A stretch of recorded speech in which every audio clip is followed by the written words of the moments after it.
بچه سلام، خسته نباشین. میخوام براتون یه نرم افزار جدید نیست، قدیمیه، ولی خب قشنگ میتونید تمام ایردراپ ها رو توش نگاه کنید. ببینید چیکار میکنم، همون کار شما انجام بدید. تو تلگرام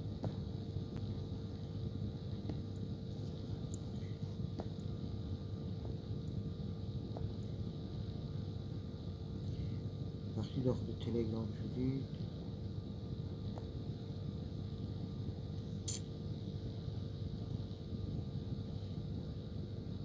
اگه یادتون باشه آواکان بود، یادتون قدیم آواکان رو میزنید، استارت گیم رو میزنید.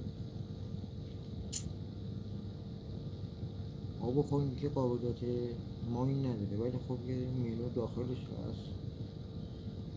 ببینید وای میشید که بیاد بالا بکن.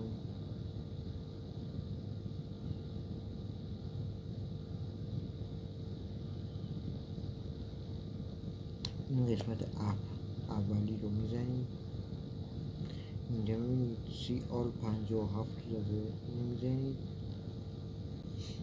حالا کلیه ایردراپ هایی که هم لیست شده هم که داخل لیست بشه همشون اینجا هست. بیشترشون هم تپ تپی و ضربه‌ای و کلیمی و همه مدلی هست.